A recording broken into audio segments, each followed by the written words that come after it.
ക്ഷണിക്കുകയാണ്. Mysore sir, please welcome sir.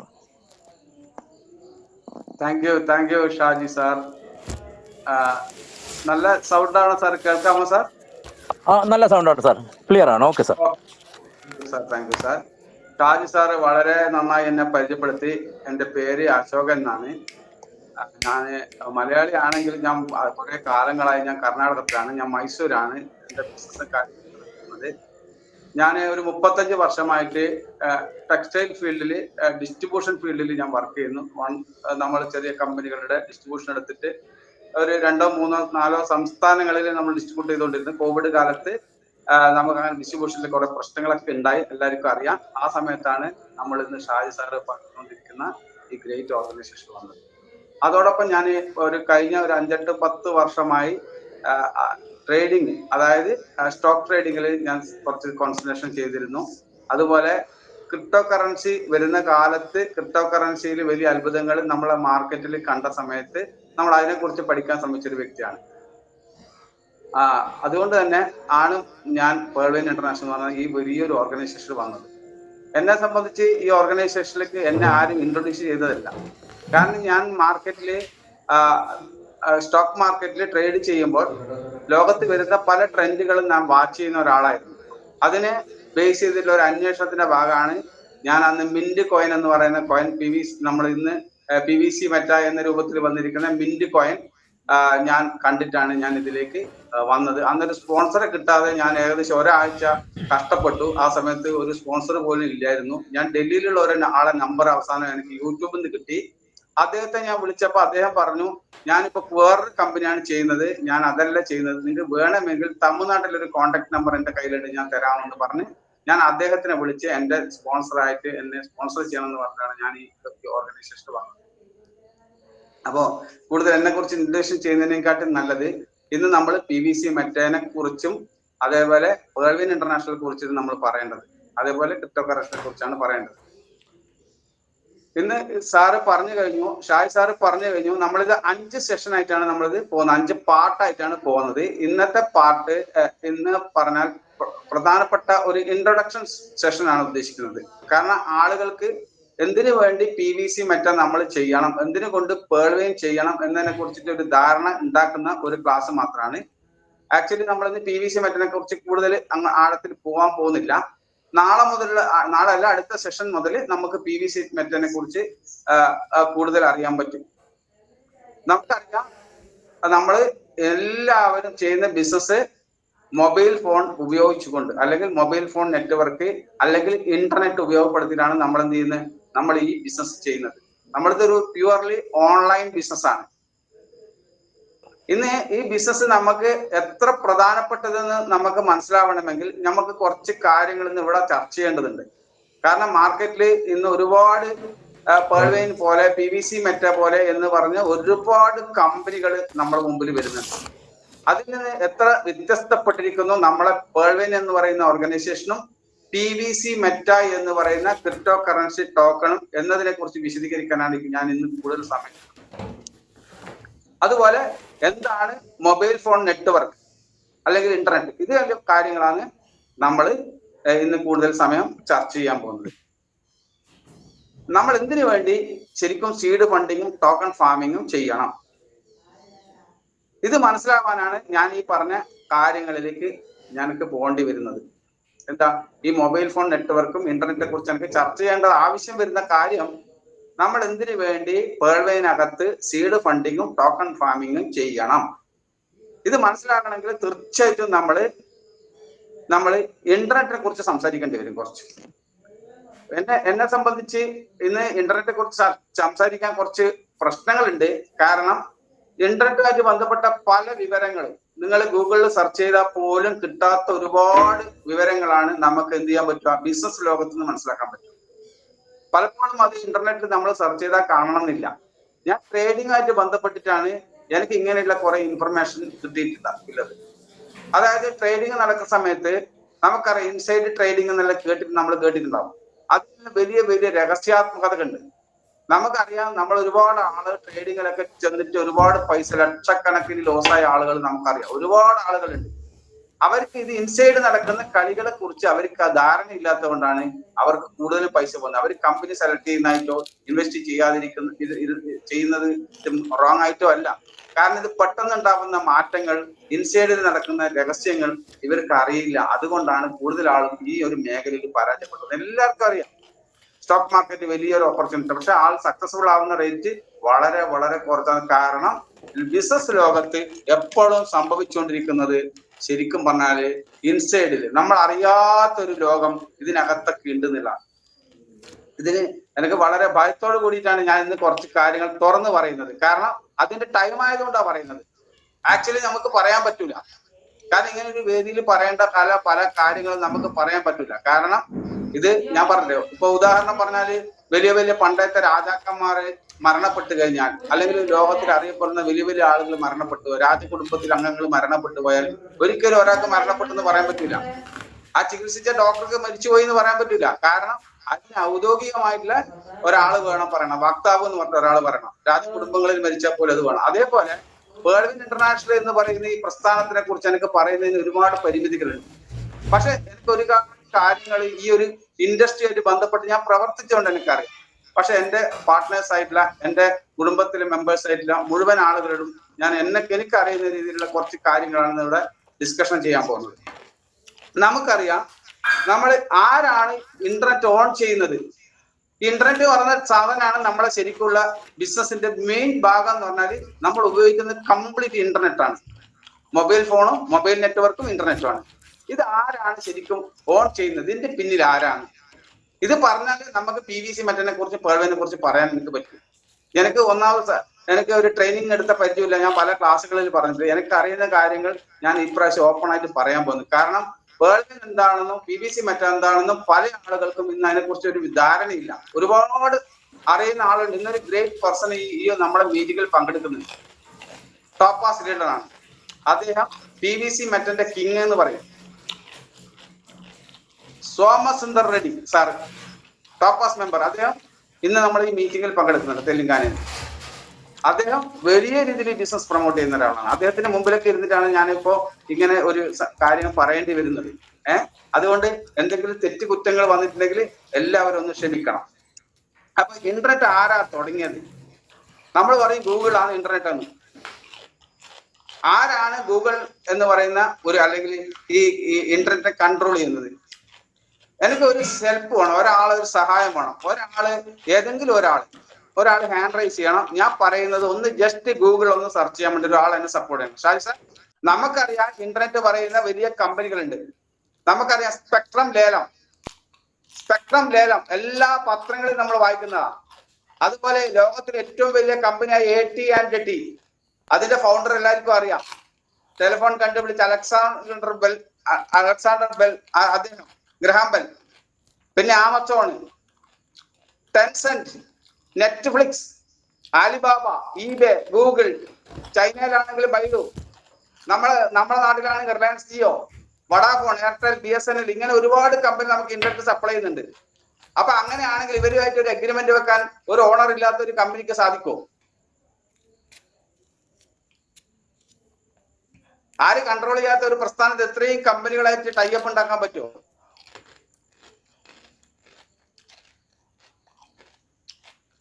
ഒന്നും കൂടി അടിക്കണം സാർ, ഒന്നും കൂടി പറയാം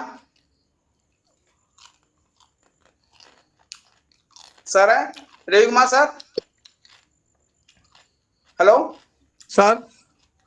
ഒന്നും കൂടി പറയട്ടെ. ICANN ഒന്ന് അടിക്കോ സാർ? സാർ പറഞ്ഞോളൂ. ICANN.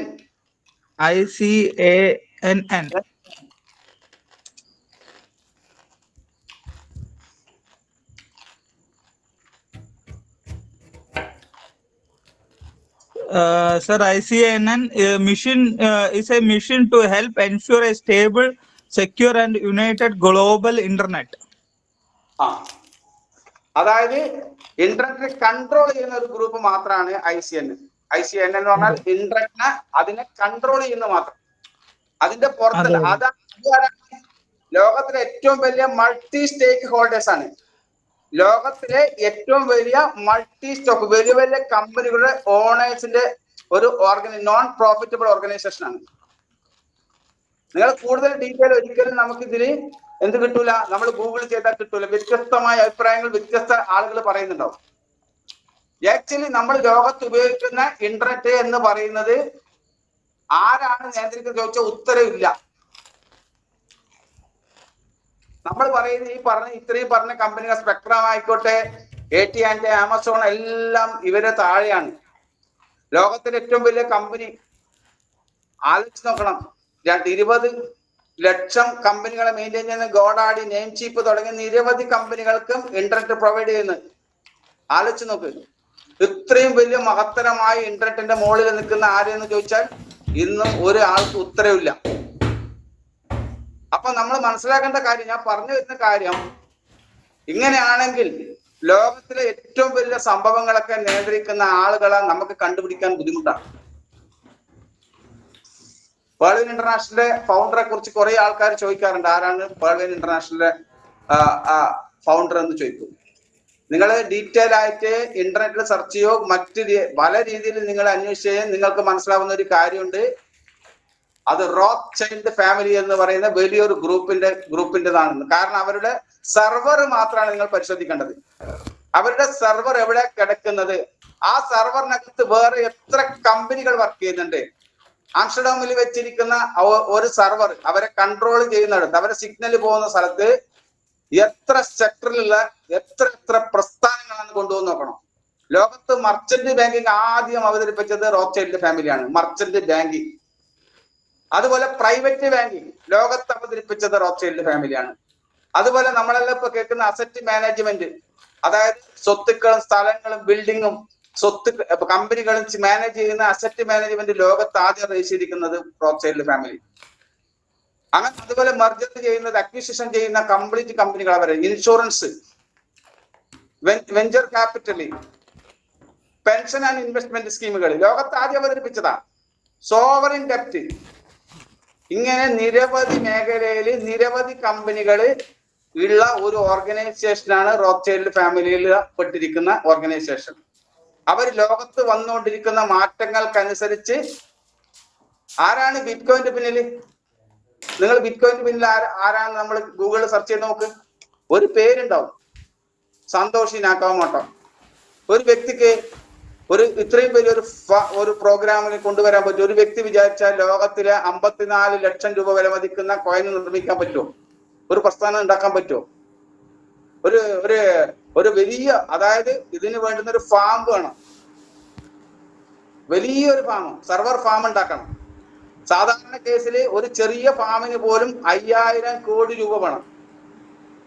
പക്ഷെ നമ്മളെ ബിറ്റ്കോയിന്റെ ഫാമിങ്ങിന്റെ ആ ഫാമിലെ അതിൽ നിന്ന് ക്രിപ്റ്റോ കറൻസി മൈൻ ചെയ്യാൻ വേണ്ടി ലോകത്തിലെ ഏറ്റവും വലിയ ഫാമുകൾ പ്രവർത്തിക്കുന്നുണ്ട്. ലോകത്തിലെ 5 ഫാം, ഞാൻ കഴിഞ്ഞ ഒരു ദിവസം ഞാൻ ടെലഗ്രാമിൽ അതിന്റെ വീഡിയോസ് ഞാൻ പോസ്റ്റ് ചെയ്തിരുന്നു.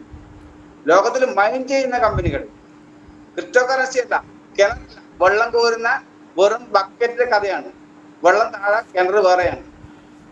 അത്ര ബൃഹത്തായ ഒരു പ്രസ്ഥാനത്തിലാണ് നമ്മൾ വന്നിരിക്കുന്നത്. പേൾവിൻ ഇന്റർനാഷണൽ എന്ന് പറഞ്ഞാൽ ലോകത്തിന്റെ കംപ്ലീറ്റ് ബാങ്കിങ് സിസ്റ്റം കൈകാര്യം ചെയ്യുന്നതാണ്. അതുകൊണ്ടാണ് അവർ പറഞ്ഞിരിക്കുന്നത്, ആദ്യമായി ലോകത്ത് KYC കൊടുത്തുകൊണ്ട് ലോകത്തിലെ ആദ്യത്തെയും, നെക്സ്റ്റ് ഒന്നും പറയാൻ രണ്ടാമത്തെ കമ്പനി ഇല്ല, ഡിജിറ്റലായിട്ട് മാറ്റിയ, ഡിജിറ്റലായി കൺവേർട്ട് ചെയ്ത ഡോളർ എന്ന് പറയുന്ന ഡിജിറ്റൽ, നമ്മൾ ഡോളറിന് സമാനമായ DP അവതരിപ്പിച്ചത്.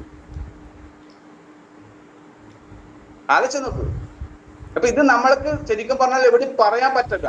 കാരണം എന്താ, നമുക്ക് ഇന്റർനെറ്റ് സെർച്ച് ചെയ്താൽ കിട്ടൂല. പക്ഷെ സർവർ നിങ്ങൾ പരിശോധിച്ചാൽ, അവരുടെ സർവറിലെ സെന്റർ പരിശോധിച്ചാൽ, അതിന്റെ അഡ്മിനെ നിങ്ങൾ പരിശോധിച്ചാൽ നിങ്ങൾക്ക് കാണാൻ പറ്റും ആരാണ് ഇതിന്റെ അഡ്മിൻ, ഏത് ഗ്രൂപ്പാണ് ഇത് മാനേജ് ചെയ്യുന്നത്. അപ്പൊ നമ്മൾ എപ്പോഴും ശ്രദ്ധിക്കേണ്ടത് ഇതുമായിട്ട് ബന്ധപ്പെട്ട അഡ്മിനായിട്ട് ബന്ധപ്പെട്ട, ഡൊമൈനുമായിട്ട് ബന്ധപ്പെട്ട, അതേപോലെ സെർവറായിട്ട് ബന്ധപ്പെട്ട കാര്യങ്ങളാണ് നമ്മൾ പരിശോധിക്കേണ്ടത്. ഫോർ എക്സാമ്പിൾ, ഞാൻ ഒരു കാര്യം കൂടെ, നമ്മുടെ നാട്ടിൽ നടന്ന ഒരു കാര്യം ഞാൻ പറയും. നമ്മളൊക്കെ അടുത്ത കാലത്ത് ബിഗ് ബോസ് കണ്ടിരുന്നല്ലേ? നമ്മളൊക്കെ ബിഗ് ബോസ് കണ്ട ആൾക്കാർ ശരിക്കും മീഡിയയിൽ വലിയ മാറ്റങ്ങൾ ഉണ്ടാക്കാം. ബിഗ് ബോസിൽ ഒരു റോൾ എടുത്തതിന്റെ പേരിലൂടെ എന്തെല്ലാം കാര്യങ്ങൾ നടക്കുന്നു, എന്ത് വലിയ പ്രൊമോഷനാണ് നടക്കുന്നത് ബിഗ് ബോസിൽ. രവി സാറേ, രവികുമാർ സാർ, സാർ പറയൂ സാർ. ഞാൻ ഒരു കമ്പനിയുടെ പേര് ഒന്ന് അടിക്കോ സാർ? പറയൂ sir. Endemol Shine, Endemol Shine, ENDEMOL,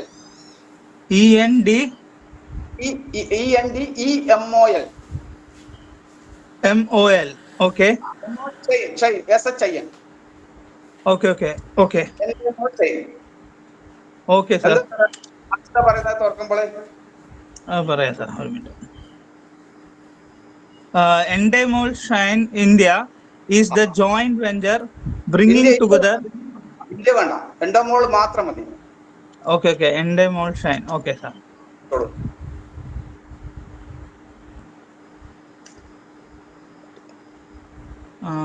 Endemol is a Dutch-based media company. It's a Dutch-based media company. Produced and distributed multi-platform entertainment content. Sir, owner Banjai Group. CEO just production company ഉണ്ട്. ഒരു minute sir, fully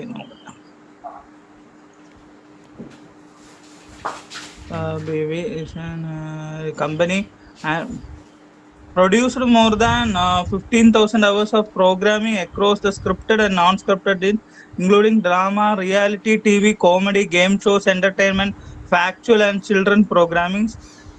Is a global network operation in more than 30 countries. Worked with 300 broadcasters, digital platform and licensees worldwide. The business covered development, production, marketing, distribution, franchisee management, multi-platform incentives. Initiatives, sir. അതായത് എൻഡോമോളിന് ഏഷ്യയിൽ മാത്രമല്ല, Australia, Brazil, Dutch, France, Italy, Middle East complete അവരുടെ branch എന്ന് പറഞ്ഞാൽ Endemol Asia, Endemol Australia, Brazil, Dutch, Espanol, France, Italy, India, Israel, Middle East, Netherland, Nordic, Slovakia, Portugal, South Africa, Turkey, UK, USA, അങ്ങനെ വിവിധ തരം ഇതുണ്ട്. പിന്നെ subsidiary company, unlimited subsidiary companies ഒരുപാട് company. Sir അടുത്തത് ബിഗ് ബോസിന്റെ ഓണർ, ബിഗ് ബോസ് ഷോന്റെ ആള് ഓണർ സാരെന്ന് അടിച്ചു നോക്കും. ബിഗ് ബോസിന്റെ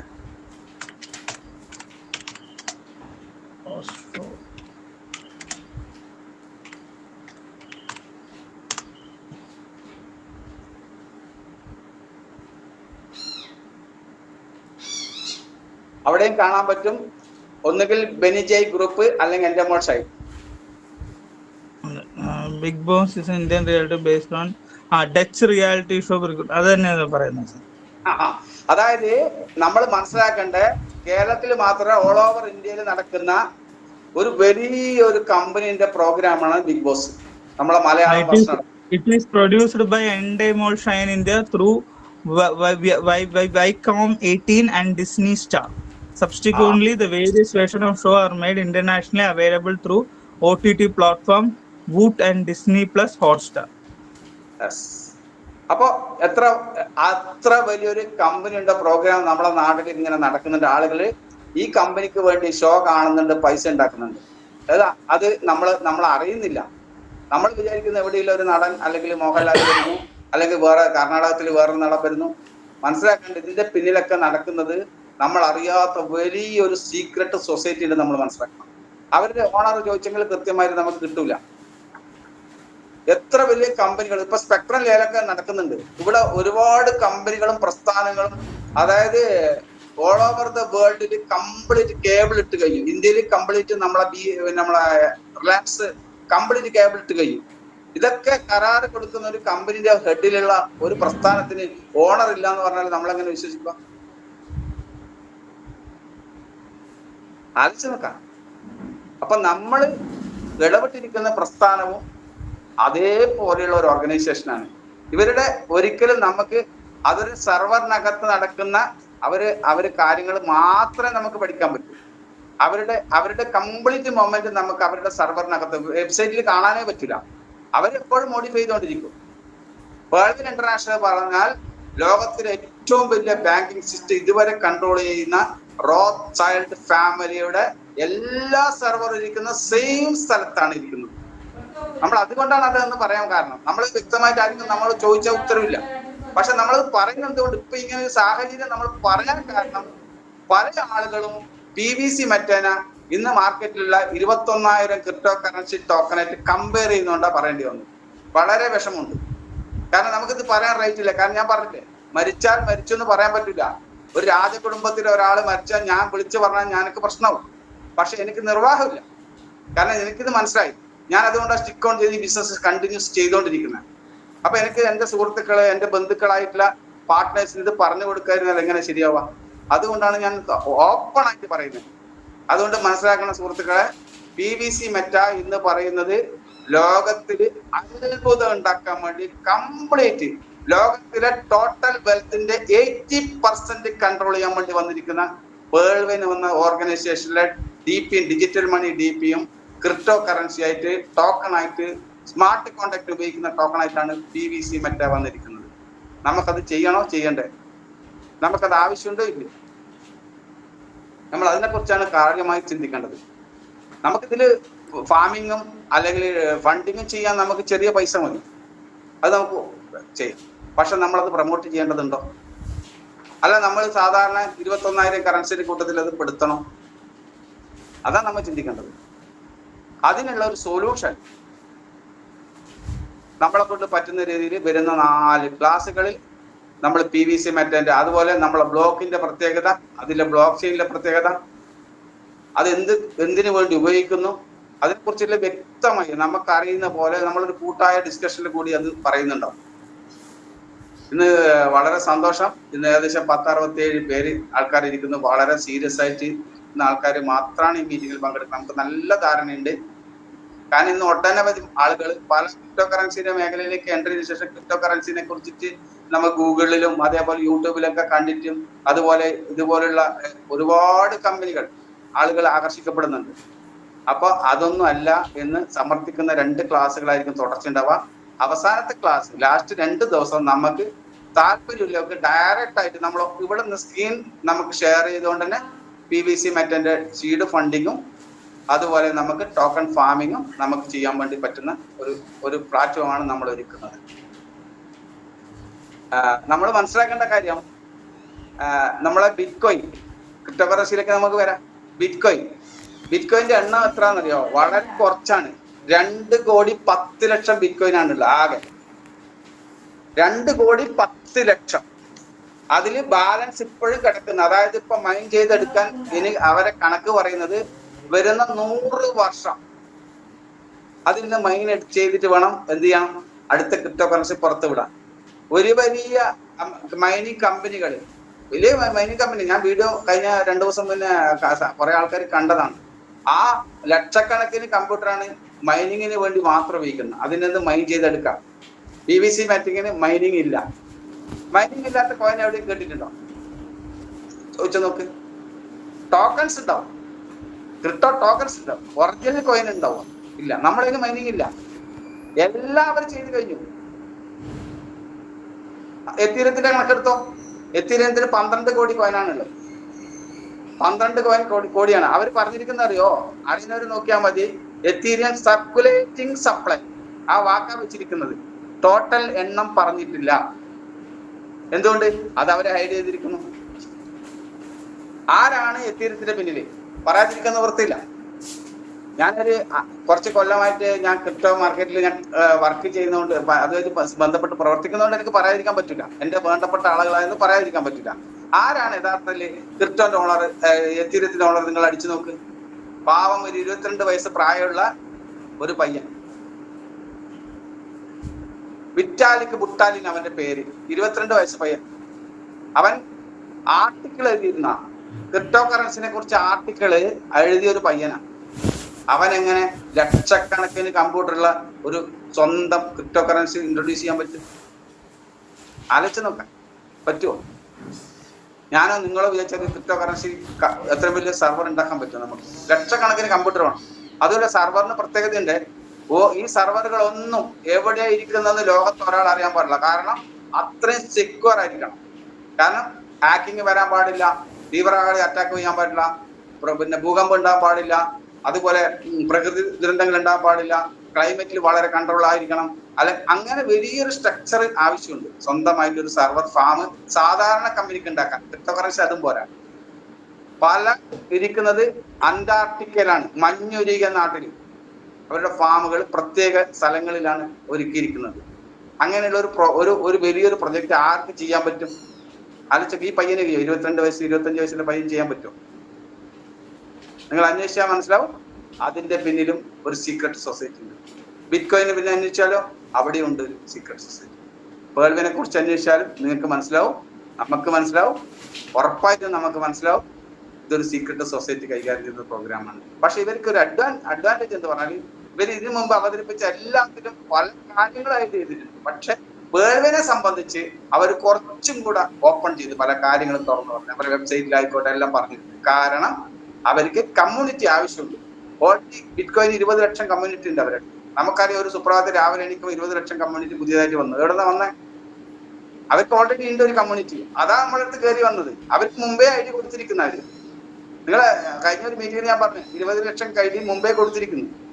പക്ഷെ ആ ഐഡി നമ്മൾ അടിച്ചു നോക്കിയാൽ ആകെ കാണുന്ന VIP യൂസറിന് മാത്രമാണ്, വേറെ ഒന്നും കാണില്ല. പിന്നെ ഗൂഗിളിന് ഐഡി ഉണ്ട്, ഡോക്ടർ ഡാനിയൽ ജോൺസൺ ഐഡി ഉണ്ട്, അങ്ങനെ കാണും. ആക്ച്വലി ഒരു 20 ലക്ഷം കമ്മ്യൂണിറ്റി വട്ടെന്ന് വന്നു. പക്ഷെ അവർക്ക് വലിയ രീതിയിൽ ലോകവ്യാപകമായിട്ട് DP-യും ക്രിപ്റ്റോ കറൻസി ടോക്കൺ അവതരിപ്പിക്കണം. ലോകവ്യാപകമായിട്ട് അവർക്ക് ആളുകൾ ആവശ്യമുണ്ട്. അവർക്കൊരു വലിയ കമ്മ്യൂണിറ്റി ആവശ്യമുണ്ട്. അതുകൊണ്ടാണ് നമ്മളെ പോലത്തെ ആൾക്കാർ ആവശ്യമുള്ളതുകൊണ്ട് നമുക്ക് പെട്ടെന്ന് കാര്യങ്ങൾ മനസ്സിലാക്കാൻ വേണ്ടിയിട്ടാണ് അവർ കുറെ കാര്യങ്ങൾ നമ്മളെ വെബ്സൈറ്റ് വഴി പുറത്തുവിടുന്നത്. ആക്ച്വലി അവർ പുറത്ത് വിട്ടിട്ടേ ഇല്ല. ഇന്നും എല്ലാ ക്രിപ്റ്റോ നമുക്കറിയാം. നമ്മൾ ബിനാൻസ് വഴിയാണ് നമ്മൾ ക്രിപ്റ്റോ കറൻസി വാങ്ങിക്കുന്നത്. ബിനാൻസിന്റെ ഓണർ നിങ്ങൾ എടുത്ത് പരിശോധിക്കും, അയാളെ ബാക്ക്ഗ്രൗണ്ട് എടുത്ത് പരിശോധിച്ചോ. എന്തുകൊണ്ടാണ് പേൾവിൻ ഇന്റർനാഷണൽ ബിനാൻസായിട്ട് ടൈപ്പ് ആയിരിക്കുന്നത്? അത് ഇങ്ങനെ നോക്കിക്കഴിഞ്ഞാൽ ലോകത്ത് ഹ്യൂജ് ഇൻവെസ്റ്റ്മെന്റ് നടത്തിയിരിക്കുന്ന പല കമ്പനികളും അതിന്റെ മേജർ സ്റ്റോക്കും അവരെ കയ്യിലാണ്. ആരാളെ ചോദിച്ചാൽ ഇതേപോലെയാണ് ഉത്തരം. ആളില്ല. ആലോചിച്ചു. അപ്പൊ ഓരോ പ്രസ്ഥാനങ്ങൾ ലോകത്ത് ഓരോ ടൈമിലാ വരുക. കൊക്കക്കോള 135 വർഷമായി. ഇന്നും അതിന്റെ എസൻസ് ഒരാൾക്കും അറിയില്ല. നമ്മളെ വീട്ടിലൊരു പായസം വെച്ചാൽ ഒരു വ്യത്യാസം വന്ന് ചോദിക്കും, നമ്മൾ പറഞ്ഞു കൊടുക്കുകയും ചെയ്യും. 135 വർഷം കൊക്കക്കോളയിൽ ചേർക്കുന്ന കണ്ടന്റ് സീക്രട്ട് ആയിട്ട് വെക്കാൻ എത്ര ഫാമിലിക്ക് പറ്റും? ആലോചിച്ചു. ഇത് പറ്റൂല. നമ്മളെ കേരളത്തിൽ ഇതിന്റെ പ്ലാന്റ് വന്നു, അതിന് പഞ്ചസാര കലക്കാനും വെള്ളം എല്ലാം അവർക്ക് ഫ്രാഞ്ചൈസിക്ക് അനുവാദമുണ്ട്. പക്ഷെ അതിൽ ചേർക്കുന്ന ആ എസൻസ് അവർ ഒരിക്കലും പുറത്തു വിടുന്നില്ല. അതാണ് സീക്രട്ട് സൊസൈറ്റി പവർ. അതുപോലെ നമുക്കറിയാം വാറൻ ബഫറ്റ്, നമ്മളെപ്പോഴും പറയുന്നതാണ്. അവരുടെ കമ്പനി ഉണ്ട്, ബർഷെയർ ഹാത്വേ എന്ന് പറഞ്ഞ വലിയ കമ്പനിയാണ് ലോകത്ത്. അവർ പറയുന്നത് ഇന്ത്യയിൽ മാർക്കറ്റിൽ ഇറങ്ങാൻ, ഇന്ത്യൻ്റെ സ്റ്റോക്ക് മാർക്കറ്റിൽ ഇതുവരെ വരാനുള്ള പക്വത ഇന്ത്യൻ ഇൻഡസ്ട്രിക്ക് വന്നില്ല എന്ന് അയാൾ പറയുന്നു. അയാൾ വയസ്സായി, ഇപ്പൊ 92 വയസ്സായ ആളാണ്. അദ്ദേഹം പറയുന്നത് ഇന്ത്യയില് നമ്മളുടെ കമ്പനിക്ക് സ്റ്റോക്ക് മാർക്കറ്റിൽ എൻട്രി ചെയ്യാനുള്ള പക്വത ഇന്ത്യയിൽ വന്നില്ല അദ്ദേഹം പറയുന്നത്. അതിന്റെ അർത്ഥം വലിയ വലിയ കമ്പനികൾ, ഒരു ഉദാഹരണം നമുക്ക് കുറെ കമ്പനികൾ പറയും. ഇപ്പൊ പ്യൂമ നല്ല ബ്രാൻഡാണ്. നമ്മുടെ നാട്ടിൽ എത്ര പ്രാദേശികമായി നോക്കിയാൽ അവർക്ക് ഫ്രാഞ്ചൈസി ഉണ്ടോ? അവർക്ക് ഷോറൂം ഇല്ല. അഡിഡാസിനുണ്ടോ? റീബോക്കിനുണ്ടോ? പാർക്കബിനുണ്ടോ? കാരണം ആ മച്യൂരിറ്റി വരാത്തൊരു മാർക്കറ്റ് ഒന്നും അവതരിപ്പിക്കൂല ഒരു കമ്പനി. റയമണ്ട് ഒക്കെ അതുപോലെ കാറ് കമ്പനി, നമ്മൾ കാറ് കമ്പനിയൊക്കെ വന്നിട്ട് കൊല്ലത്രയായി. BMW ഒക്കെ ഇറങ്ങിയിട്ട് എത്ര വർഷം? ഓടി ഇറങ്ങിയിട്ട് എത്ര കൊള്ളം? ബെൻസ്, വോക്സ് വാഗനെല്ലാം എത്രയോ വർഷമായി. നമ്മുടെ നാട്ടിൽ ഇപ്പോഴാണ് വന്നേ, അടുത്ത കാലത്താണ്. അതേപോലെ ലോകത്തില് ഇനി വരാൻ പോകുന്നത് ഡിജിറ്റൽ ലോകമാണെന്നും ഡിജിറ്റൽ മണി ആണെന്നും ക്രിപ്റ്റോ കറൻസി ആണെന്നും അവരാണ് ഇതിന്റെ ഓരോ കറൻസിന്റെ മുമ്പിൽ അവരാണ് പ്രവർത്തിക്കുന്നത്. എല്ലാവരും ഒബ്സർവ് ചെയ്തിട്ടാണ് ഇപ്പൊ നമ്മുടെ മുമ്പിൽ PVC മെറ്റ വന്നിരിക്കുന്നത്. ആലോചിച്ച് നോക്കാം. PVC മെറ്റ വരുന്നതിന് മുമ്പേ നിങ്ങൾ ചെക്ക് ചെയ്താൽ അറിയാം, ഇവർക്ക് എല്ലാ കാര്യങ്ങൾക്കും ചില കോഡുകൾ ഉണ്ടാവും. ഈ സൊസൈറ്റി ഏത് പ്രോഗ്രാം നടത്തുന്നുണ്ട് അതിൽ അവർ ഉപയോഗിക്കുന്നത് അവരുടെ ഒരു ഭാഷയും അവരുടെ കോഡുകളാണ്. അത് ശരിക്കും ആൾക്കാർക്ക് അറിയില്ല. നമ്മളെ പേൾവിൻ ഫസ്റ്റ് വന്ന സമയത്ത് അവരുടെ ആ വെബ്സൈറ്റ് നിങ്ങൾ കണ്ടിട്ടുണ്ടാവും. ഒരു ഓൾ സീയിങ് ഐ എന്ന് പറഞ്ഞൊരു സാധനമുണ്ട്. അതായത് ഒരു കണ്ണ്, അത് ഡോളറിൽ നിങ്ങൾ ശ്രദ്ധിച്ചാൽ മതി. ഡോളറിന്റെ ഒരു സൈഡിൽ ഒരു പിരമിഡും അതിന്റെ മുകളിൽ ഒരു കണ്ണുണ്ടാവും. നമ്മളെ പേൾവേയിൽ ഫസ്റ്റ് എനിക്ക് സ്ട്രൈക്ക് ചെയ്ത് ആദ്യം ഞാൻ നോക്കുന്ന സമയത്ത് വെബ്സൈറ്റിൽ കണ്ടത് ആ ഒരു പിരമിഡും കണ്ണാണ്. ഇപ്പൊ ഞാനൊരു കാര്യം പറയാം, NFT ബൈ NFT എന്ന് പറഞ്ഞ PVC മെറ്റീരിയൽ വന്നിരിക്കുന്നു. 2015 പേൾവേൻ വന്നിരിക്കുന്നത് നമുക്കറിയാം. പക്ഷെ 2013 ഒരു ഓർഗനൈസേഷൻ വന്നിട്ടുണ്ട്. 2013 രജിസ്റ്റർ ചെയ്തിട്ടുണ്ട്. രവികുമാർ സാർ, സാറേ ഒരു വെബ്സൈറ്റും കൂടെ സാർ ഒന്ന് ഓപ്പൺ ചെയ്യോ? പറയൂ sir. Looks rare, LOOK, look എന്ന് പറഞ്ഞാൽ ലുക്സ് എന്ന് പറഞ്ഞാൽ കണ്ണുമായിട്ട് ബന്ധപ്പെട്ടാണ്. Looks rare, RARE. Looks rare. Okay sir, okay sir.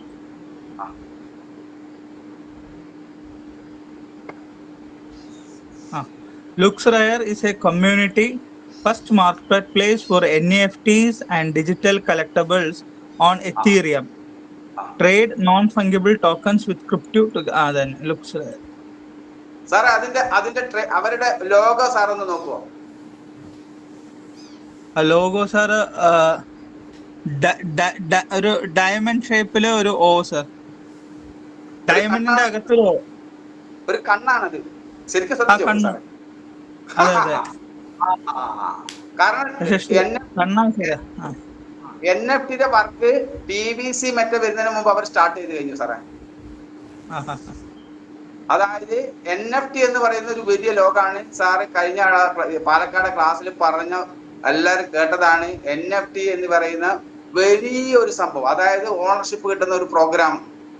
ഏതൊരാൾക്ക് നാളെ ആവശ്യമുള്ള ഒരു പ്രോഗ്രാം. മൊബൈൽ ഫോൺ ഉപയോഗിക്കുന്ന ആളുകൾ, യൂട്യൂബ് ഉപയോഗിക്കുന്ന ആളുകൾ, യൂട്യൂബിൽ വീഡിയോ ഇടുന്ന ആളുകൾ, ഗെയിം കളിക്കുന്ന ആളുകൾ, ഇങ്ങനെ മുഴുവൻ ആളുകൾക്കും ആവശ്യമായിട്ടുള്ള ഒരു ക്രിപ്റ്റോ കറൻസി ടോക്കൺ, NFT ആയിട്ട് ബന്ധപ്പെട്ടുള്ള ടോക്കൺ, അതിന് മാച്ച് ചെയ്യുന്ന, അതിന്റെ ആൽഗരിതം വർക്ക് ചെയ്യുന്ന, അതിന്റെ കോഡുകൾ വർക്ക് ചെയ്യുന്ന ഒരേ ഒരു ടോക്കൺ മാത്രമേ ലോകത്ത് അവതരിപ്പിച്ചിട്ടുള്ളൂ. അതാണ് PVC മെറ്റ. ഇപ്പൊ മാർക്കറ്റ് ക്യാപ്പ്, നിങ്ങൾ മാർക്കറ്റ് ക്യാപ്പ് നമ്മൾ നോക്കിയാൽ മതി. ലോകത്തിലെ ഏറ്റവും വലിയ മാർക്കറ്റ് കാണിക്കുന്ന കോയിൻ മാർക്കറ്റ് ക്യാപ്പ്, ഇവരുടെ വെബ്സൈറ്റ് നിങ്ങൾ പരിശോധിച്ചാൽ മതി. ഇന്ന് തന്നെ പേൾവേന്റെ PVC മെറ്റ 7ാമത്തെ റാങ്കിൽ വന്ന് അവിടെ കാണൂല. നിങ്ങൾ മാർക്കറ്റ് ക്യാപ്പ് മാത്രം പരിശോധിച്ചാൽ മതി. മാർക്കറ്റ് ക്യാപ്പ് പരിശോധിച്ചാൽ നമ്മുടെ PVC മെറ്റന്റെ 150 കോടി ഇൻറ്റു ഇന്ന് 600 രൂപയാണ് വില. 150 ഇൻറ്റു 600, 150 കോടി ഇൻറ്റു 600 കൂട്ടുന്ന ഒരു എമൗണ്ട് ഉണ്ട്. ഏകദേശം 1 ലക്ഷം കോടിയുടെ അടുക്കത്ത് എത്തിക്കഴിഞ്ഞു. അത്രയും ടേൺ ഓവർ അല്ലെങ്കിൽ മാർക്കറ്റ് ക്യാപ്പുള്ള ഒരു കമ്പനിയും ഇപ്പോ ഈ ലോകത്ത് ക്രിപ്റ്റോ വേൾഡിൽ തന്നെ ഇല്ല. ആകെ ഉള്ളത് 7 കമ്പനിയാണ് മുകളിലുള്ളത്. 8ാമത്തെ സ്ഥാനം എത്തിയിരിക്കുന്നു. അതിൽ തന്നെ 1-2 കമ്പനികൾ സ്റ്റേബിൾ കോയിൻസ് ആണ്, USDT പോലത്തെ കമ്പനികളാണ്. മനസ്സിലാക്കേണ്ടത്, വരുന്ന കുറച്ച് കാലം കൊണ്ട് നമ്മൾ ഈ ഒരു മേഖലയിൽ PVC മെറ്റ എന്ന് പറയുന്ന നമ്മുടെ ടോക്കൺ നമ്മൾ വാങ്ങി ഉപയോഗിക്കും, പ്രൊമോട്ട് ചെയ്തില്ലെങ്കിൽ തീർച്ചയായിട്ടും നമ്മൾ ഇത്രയും നല്ലൊരു അവസരം നമുക്ക് കിട്ടി നമ്മൾ ഉപയോഗപ്പെടുത്താതിന്റെ പേരിൽ നമ്മൾ ദുഃഖിക്കേണ്ട ഒരു അവസ്ഥയുണ്ടാവും. എന്തുകൊണ്ട് ഞാൻ ഇന്ന് ഈ ഒരു കുറെ കാര്യങ്ങൾ, ഇങ്ങനെയുള്ള കാര്യങ്ങൾ ഓപ്പണായിട്ട് പറഞ്ഞു എന്ന് പറഞ്ഞാൽ, സത്യമായിട്ട് ഇതെന്റെ മനസ്സിൽ കിടന്ന് ഭയങ്കര വിഷമിക്കുക. കാരണം ആളുകൾ ഇത് തിരിച്ചറിയാതെ ഒരു 100 രൂപ കൊടുത്താൽ, 200 രൂപ കൊടുത്താൽ ലക്ഷക്കണക്കിന് ടോക്കൺ കിട്ടുന്ന പറഞ്ഞാൽ അതിന്റെ പുറകെ പോയെന്ന് ആലോചിച്ച് നോക്കണം. എന്തൊരു കഷ്ടം.